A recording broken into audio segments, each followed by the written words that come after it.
É isso. Milton, tratando agora mais especificamente do caso envolvendo a greve de fome do deputado Glauber Braga, né?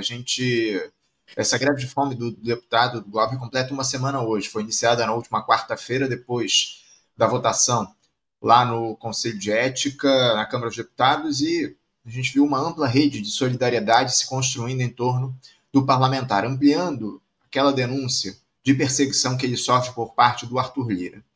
Você teve aqui com a gente, Milton, na última quarta-feira, na semana passada, repercutindo com a gente a sessão lamentável do Conselho de Ética que aprovou o relatório do deputado Paulo Magalhães pedindo a cassação do mandato do Glauber. E hoje, 7 dias depois, como é que você avalia essa greve de fome iniciada pelo deputado? Ela tem surtido o efeito que se esperava? Foi uma ação acertada por parte do Glauber que coloca a vida dele em risco diante dessa denúncia de perseguição política? Bom, entre os próximos, eu fui talvez um dos que, de ponto de partida, entre os próximos de Glauber e desse grupo que compõe uma base dentro do próprio PSOL, eu fui dos primeiros que manifestei muita preocupação com a opção de Glauber pela greve de fome. Até porque, pelo que eu entendia, que o período não era favorável a isso, em função, inclusive, da série de feriados que se seguiriam aquele dia e que possivelmente afastariam de Brasília, como tudo indica, por cerca de 15 dias, todos os parlamentares. Mas eu fui obrigado a fazer revisão no segundo dia, e fui o primeiro a fazer essa revisão. Eu até publicamente, no ato, sexta-feira, lá no Buraco do Lume, Marcelo Auler me pegou para uma entrevista ao vivo e a cores, que, aliás, está no... Eu até me surpreendo, está com mais de 50 mil visualizações no YouTube, em que eu dizia assim, eu tive muita, mas faço autocrítica. Eu acho que Glauber acertou. Ele se submete a um sacrifício pessoal, é verdade, mas se ele saísse daquela reunião simplesmente com discurso, no dia seguinte não haveria nenhuma notificação de nada.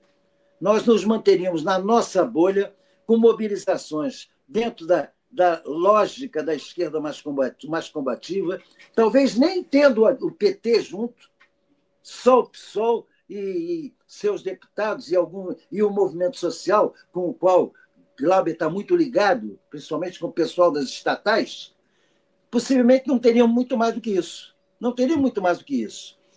Mas com a decisão de Glauber, criou-se a notícia que trouxe o problema para o conjunto da sociedade.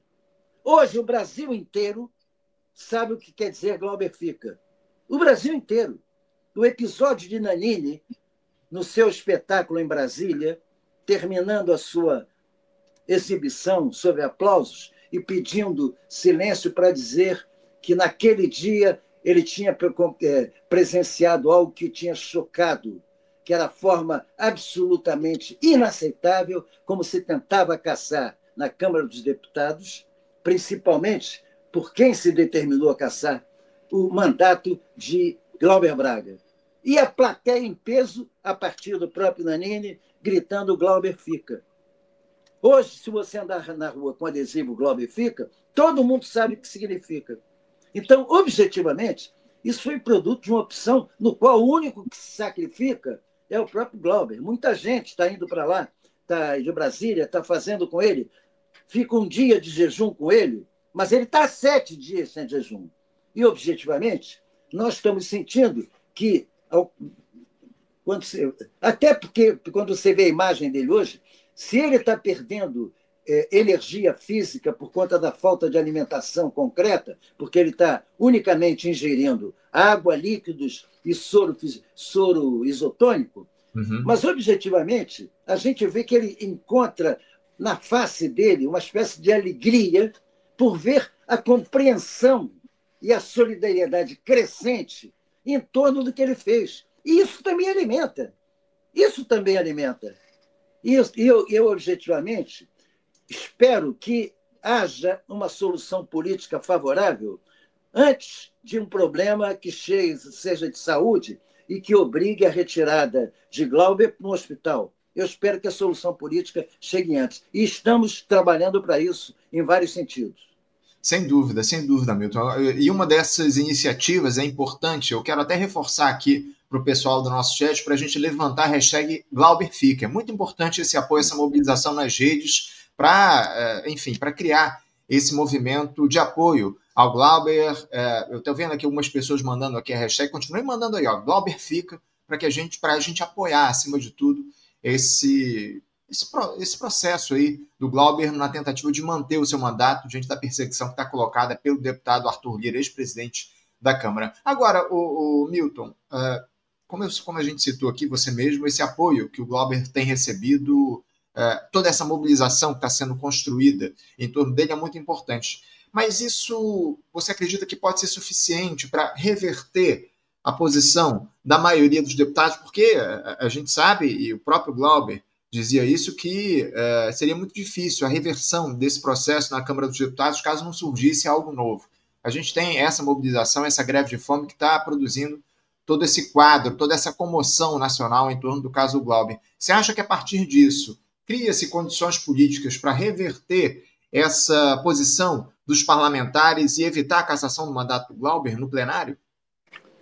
Bom, no recurso à Comissão de Constituição e Justiça, eu acho que já pode haver alguma alteração, embora não uma alteração qualitativa. Mas é possível que já surja uma pena alternativa, porque a pressão está muito grande. E é óbvio que todos que estão dentro da Câmara sabem perfeitamente que o relatório do Paulo Magalhães é uma aberração. Ele reverte o sentido de testemunhas de maneira ostensiva. Inclusive, uma sugestão que já circula entre nós é a recuperação dos vídeos dos testemunhos que, por exemplo, Alberto Fraga, presidente da Comissão de Segurança, enfim, presidente da bancada da bala, coronel da Polícia Militar, bolsonarista de direita, o depoimento dele, que foi convocado para comprovar, entre aspas, que Glauber, na reunião da Comissão de Segurança, teria sido grosseiro com os deputados, agredido um deles. O depoimento do Alberto Fraga está lá para quem quiser ver. Não, espera aí. Ele dizia de maneira clara, Glauber Braga é um entre 20. Evidentemente, ele é veemente, mas ele discute contra 20. E mais, ele não se levantou da cadeira. Foi um deputado que foi até ele. Ou seja, aquilo que, no sentido contrário daquilo que diz o próprio relator, como se ele repete no seu relatório, como razão de cassação, comportamento de Glauber naquela reunião. Aliás, uma referência que não é juridicamente nem aceitável, porque a inicial feita contra Glauber, ela é pautada naquele episódio da expulsão daquele vagabundo do MBL, aquele fascista, que foi a Brasília financiado, ninguém sabe por quem, e isso apareceu demais, essa contradição, no depoimento dele mesmo, durante o testemunho, e que o relator estendeu para uma espécie de conjunto da obra, revertendo o sentido daquilo que realmente tinha acontecido na prática. Então, objetivamente, hoje, se nós encaminharmos de maneira concreta os vídeos dos testemunhos, isso na Comissão de Constituição e Justiça, recebido pelos deputados, pode não formar uma maioria favorável ao Glauber, mas já vai, porque tem que levar em conta isso. A composição permanente da Comissão de Constituição e Justiça é largamente de direita, como na Comissão de Ética. Aliás, em todas as comissões, em função do que é a diferença do voto. As pessoas votaram no Lula, mas votam no deputado da direita que tem a campanha mais rica perto da casa dele, é o que ele conhece. Então, o Congresso é de direita. Então, o que acontece nessa história? Objetivamente, se enviar isso, e mais, se enviar provas de que, no passado, o Paulo Magalhães mentiu, porque quando colocado pela Natália Bonavides aquela questão de ele ter agredido o autor de um livro sobre Antônio Carlos Magalhães, quando esse autor de livro foi fazer o lançamento na Câmara, ele disse que não foi ele, que foram auxiliares que foram lá, ele até tentou apartar. Mentira, porque Paulo Magalhães, inclusive, é pautado na sua mediocridade como deputado por ser um deputado violento. Então, ele não pode, juridicamente, julgar alguém por um ato de agressão, que é a acusação contra Glauber, sendo ele participante protagonista de atos semelhantes a esse no passado. Uhum. Isso está comprovado. Não é verdade que ele agrediu. E ele, não só isso, ele tem um passado de marca de agressor dentro do próprio plenário da Câmara. Então, objetivamente, há muitos fatos para desqualificar o relatório, para além, e se levar em conta o seguinte: todos os grandes bandidos que passaram pela Câmara, inclusive o Brazão, tiveram a abstenção dele no voto de cassação. Esse rigor que ele tem contra o Glauber é, primeiro, ideológico e, segundo, consequente de, digamos assim, uma transação emendarial, vamos dizer assim, para não dizer comercial, com o Arthur Lira. Uhum. E Glauber comprovou isso, apresentando os números, inclusive. Então, primeiro, tentar anular o relatório na Comissão de Constituição e Justiça. Segundo, mudar a pena capital em pena. Tá bem, quer dar uma pena compensatória, advertência, suspensão, tudo bem. Embora o Glauber não tenha cometido nada que justifique qualquer pena, a única coisa de que pode se acusar Glauber é da veemência incontida que ele tem na luta para a representação dos trabalhadores. É isso. Milton, só para deixar claro aqui para os nossos espectadores, a gente recebeu na última segunda-feira, aliás, a gente tem acompanhado muito de perto esse caso envolvendo a perseguição ao Glauber. A gente conversou na sexta-feira com a presidente do PSOL, a Paula Corradi, para repercutir isso. Na segunda-feira conversamos com o André Maimone, que é o advogado do Glauber nesse processo. Ele nos relatou a respeito de como é que é o procedimento lá no Conselho de Ética. Houve essa contestação relacionada à constitucionalidade do rito relacionado ao processo Glauber, e caso o Conselho de Ética, aliás, caso a CCJ, a Comissão de Constituição e Justiça, encontre algum tipo de problema, o caso voltaria ao Conselho de Ética na estaca zero. Seria escolhido um novo relator, uma nova, enfim, seria feita uma nova análise desse processo, caso a Comissão de Constituição e Justiça observasse ali algum tipo de procedimento equivocado, algo que pudesse produzir a inconstitucionalidade desse rito, desse processo envolvendo o Glauber Braga. Então, caso a CCJ encontre algum problema, ele volta a estaca zero lá no Conselho de Ética, pelo que explicou aqui para a gente o advogado André Maimone na última segunda-feira. Caso contrário, o processo segue para o plenário, para ser votado e para ser aprovado ou não por maioria simples. O Anderson, com toda a minha amizade especial e minha admiração pelo Maimone, eu não sou a favor de protelar mais esse processo, não. Porque se a questão for ideológica, pode haver uma outra condição que seja favorável a algo que hoje eu acho muito difícil. Porque para condenar Glauber no plenário, são necessários 257 votos presenciais, abertos. Não é voto secreto. São 257 presenciais, com o nome aparecendo. E grande parte, inclusive dos deputados da direita, já começa, inclusive, a procurar parlamentares da esquerda, vai dizer, não, cassação não, é demais, é um absurdo e tal. Então, cabe à direita conseguir 257 votos. E isso não é fácil para uma cassação, a não ser que houvesse um clamor popular em favor dessa cassação. Na verdade, o que existe é o contrário, um clamor popular em favor da manutenção do mandato do Glauber.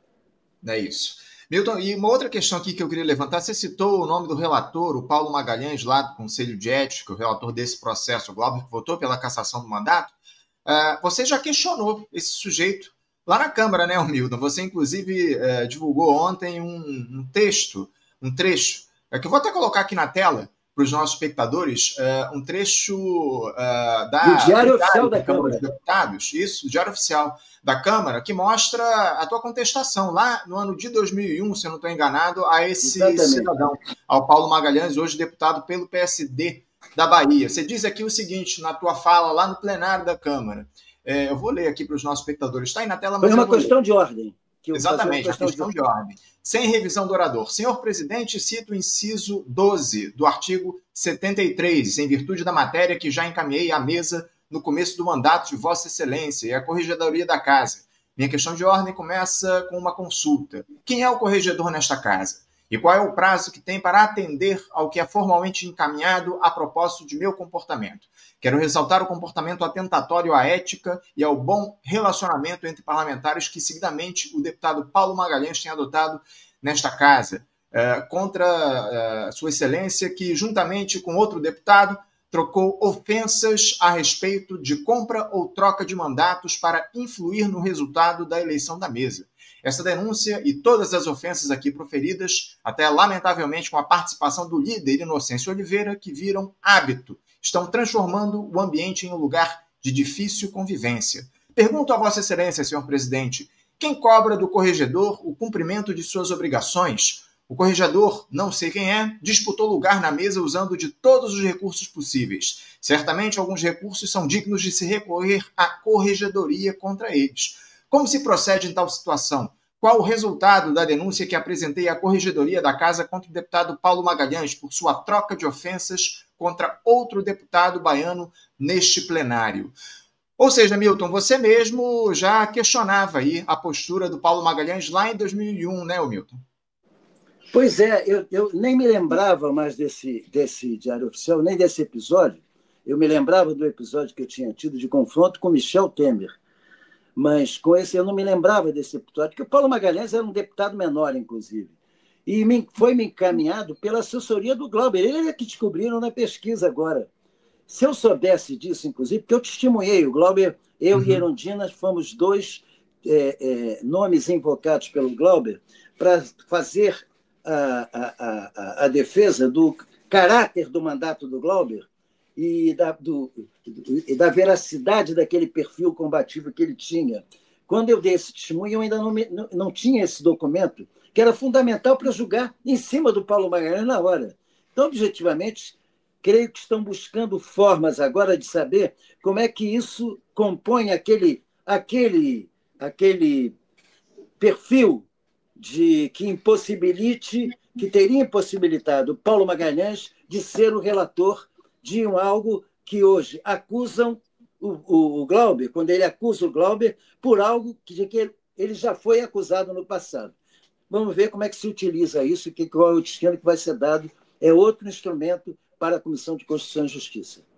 Muito bem lembrado. Dá para entender o que essa figura representa e o que o Paulo Magalhães já... Você citou a gente citou esse episódio, o Paulo Magalhães agrediu, inclusive, como foi citado também aqui na entrevista, um jornalista lá durante o lançamento do livro desse profissional, lá na Câmara dos Deputados, tratando ali do Antônio Carlos Magalhães, tio do Paulo Magalhães, ou seja, um histórico já de problemas que esse deputado tem na Câmara e que não teve qualquer tipo de sanção por parte do Congresso, da Câmara dos Deputados, e hoje quer cassar o mandato do Glauber Braga por uma defesa que ele fez da mãe dele. O Glauber foi ofendido, vinha sendo perseguido por essa figura do MBL. Foram 7 episódios, 7 ocasiões em que esse sujeito perseguiu o Glauber Braga, xingando, ofendendo a mãe dele, que estava doente à época, inclusive a dona Saudade Braga, que veio a falecer um mês depois desse episódio lamentável lá na Câmara, e o Glauber hoje está sendo vítima de uma perseguição, tentando caçar o mandato dele, essa turma da direita, da extrema-direita, que, obviamente, não quer ver essas denúncias relativas ao orçamento secreto crescerem, algo que o Glauber vocaliza com muita força lá no Congresso Nacional.